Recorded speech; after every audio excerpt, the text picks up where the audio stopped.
Hi and thanks very much for joining me. I'm Dean the Vaping Biker. Today we're going to be looking at an accessory which I'm quite excited about because I've been quite a fan of the previous versions of this, and obviously you know what it is already before I tell you because you clicked on the video. But this is not a review. I have to highlight, this is not a review. This is just showing you all about it. I've been asked a few questions because I have been using it in a couple of reviews now, and because of that I have been asked about it and I wanted to show it to you, you know. I can't review this for quite some time because I have to put it through its paces big time, and that means that a week or 2 weeks or a month is not going to be long enough to give you a solid understanding. So if that's what you're looking for, I'm afraid I can't do that. All I can do today is show you around it, show how it works, and already there are a couple of little pitfalls that I'm not overly happy about. But anyway, today we're going to be looking at the new tab, the Coil Master 5.2. Here, I'll polish it up for you. 521 Plus tab, which is this big bastard right here. Okay, let's go and have a little tour around it, shall we? Come on then. Okie dokie, so here is the Coil Master 521 Plus tab. You can see this box is absolutely massive. Can't even get my hand over the whole thing.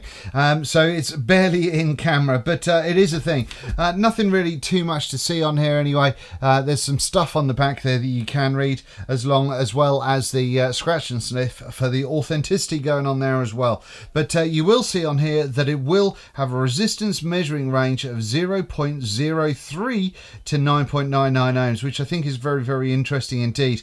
And one of the reasons that I think this has come down is because of the battery capabilities as well. Not that I would say you would be firing at 0.03, obviously. Now then, taking this up here, it does suggest firing down to a minimum of 0.1, so you can go low but no lower than that, and I would adhere to that purely because I guess these guys know how accurate this voltage tester actually is. So you've got this big bad boy in the middle, so we'll take that out for the time being. Oh, and hit the camera as well with my elbow.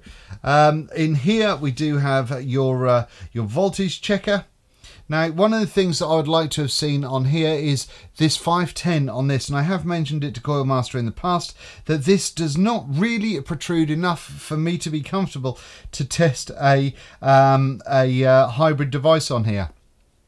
This 510 absolutely needs to protrude a lot more than it does, in my opinion, to be able to put a hybrid device on there like a tube mech, like I've been looking at of late. So yeah, I wouldn't do that. However, you have got a voltage checker there should you want it for other bits and bobs. So that's a thing. That is a thing. Now then, if we take this out here, we can open this up and we'll get a couple of leads that will pop out of here, like so. And we have used these before, and I have talked about them before in my previous 521 tab review. If I can get these bad boys out. You've got a USB there for charging. But what you've got here is essentially these two leads will go into there, like so. You'll then pop the crocodile clips onto your wire, and then that should in essence give you the resistance between those two bits of wire, which can help with some types of coils, and it can help when measuring out your lengths of wire that you're going to need to use. But yeah, I mean, I think most people will use this mainly for an ohm reader. So let's have a little zoom into this, shall we? Alrighty, so how this works is you've got obviously a 510 in the middle there. I've not had any issues with anything that I've put on there for the time being, but this is the main reason why this isn't a review and why this is just a first look, and that's because the 510 on these have in the past been a little bit dodgy. So I can't review this probably for a month or two if I review it at all. What I will do though is I will update you in future vlogs, and I'm sure you'll see in reviews whether I'm continuing to use this or not. But this needs a testing. If someone's given out a full review of this, then in my opinion they haven't tested it enough, because I used my first 521 tab a lot. I did a review on it, I used it a lot more, and then the 510 knackered up. So I'm going to continue to use this until I feel comfortable that it's nice and solid. But no, otherwise it's super simple. It works very, very similarly to the previous one. You've got the two options here. So if we click on this side, now this is a section here, and I don't even think you're going to be able to see this at all. Let me see if I can turn things down. No. If I turn a light off even. Can you even see that? I don't know if you're going to be able to see, but just here, there's a tiny little reading going on. And I don't think you can. But this is just saying none at the moment, and it's telling you battery life. And with that, it's incredibly dark. Really is. I mean, I'd say if you can see it, it would be only just. If I turn this over to, instead of to the left, which is the home reader, if I turn it to the right, which is where I can fire the mod, we get a different colour. We get a red surround going around the outside there. And once again, you can't really see what's going on at the bottom here. But trust me when I say that it does say that the wattage that will be going through, the voltage, the battery life, and all that sort of good stuff as well. But yeah, huge shame that you can't see a lot more of what's going on, because this is very, very important indeed. And when it's so dark, even with without being on camera, it's incredibly dark. And that to me is a huge, huge letdown, which is such a shame.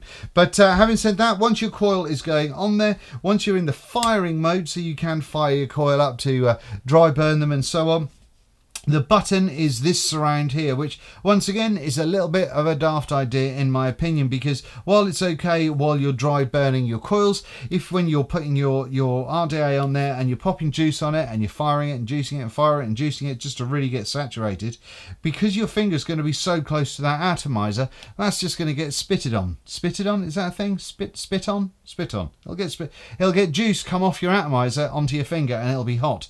But you do have to press this. This is your button. You can press it anywhere, but this is your button, which is, you know, it's a little bit of a shame really. Yeah, you can see it being pressed down there. But yeah, I think that once again is a little bit of an oversight, because whilst it's fine in a lot of practice, if you're doing it with juice on your coil, you're going to get a warm finger, which is a bit sucky. So far we've got the port readout and this placement, which I'm not a huge fan of, to be honest with you. Now around the 510 itself, it has this kind of rubbered section going on there. I don't really know why they've got that. I thought that might be a little bit higher than the 510 initially, so your atomizer didn't kind of scratch on there and be easier to get off. But no, that's not the reason. So I don't really know why it's not finished just a little bit nicer. Maybe because this button comes up and bangs underneath it. I don't know, to be honest with you. I really don't. But it's a thing. I mean, the light show is nice, I guess. Red, blue, that's pretty.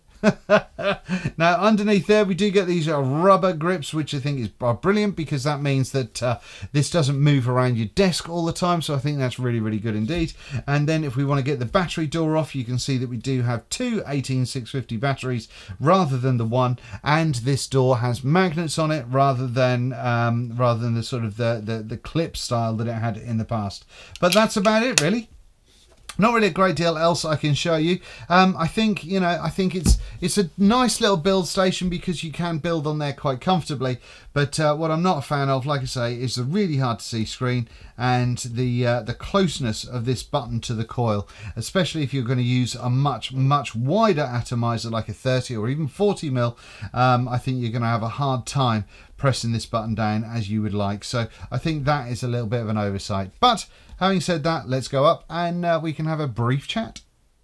Alrighty, so that was a tour around the 521 Plus tab, which is certainly a big old beastie, is it not? Now, like I keep saying, it's not a review. It's not a review, so you do just have to be aware of that. However, I really like the first version, although the 510 was a little bit temperamental, even though they changed it to make it better. This one is the one. This is the next one that I've been using, and I've been using this non-stop since I've had it. I think this is a cracking little ohm reader. I think it does a really good job, and I really enjoy using it. This was also in the Tab Master kit, the build kit thingy from the Coil Master people, and I take it absolutely everywhere with me. It really does go everywhere with me, and I enjoy using this. I think this is great. So I was excited to see this. I didn't realise the size of it when I saw it in pictures, to be fair. This could be like a it's a UFO far away. Oh dear. But yeah, so I wanted to show you about it because you're going to see it. You've seen it in a couple of videos so far already, but you're going to be seeing it in a lot more to come. So, you know, questions have been asked already, so I thought I'd show you about it, let you know what it's all about, and you can take it from there. Now then, as I said, I think the smoking on the perspex on the front there is just too much, so you can't see what's underneath, which is a huge shame. I mean, you can obviously when you're right in front of it, but it's very, very dull. And that's something that I think is shocking. That needs to be so much more brighter. I'm not a keen fan of the button being right here either, because like I said in the up close, if you're firing a coil with juice on it, then that's going to spit all over your delicate little digits. So I'm not a huge fan of that. I am a fan of the size of it though, because whilst I thought it was going to be ridiculous, and it's certainly not one you carry around with you, it's a nice little build station to build your coils on and all that sort of gubbins, which I think is good. Something I didn't show you in the up close, this black section here, that is that's actually a magnetic strip going on in there, so that will catch little bits and pieces, maybe some grub screws and all that sort of stuff if you need them, and the occasional bits of wire depending on what you're using obviously. So that's jolly handy. All in all, I've got to use this a lot more before I can say whether it's a good or a bad thing. I know that screen is going to annoy me already. That's just going to be one of those things, but it is what it is, and I just wanted to show you guys. But anyway, thank you very much for watching. I've been Dean the Vaping Biker. This has been the look at the Coilmaster 521 Plus tab, and certainly nothing like anything else I've seen on the market anyway.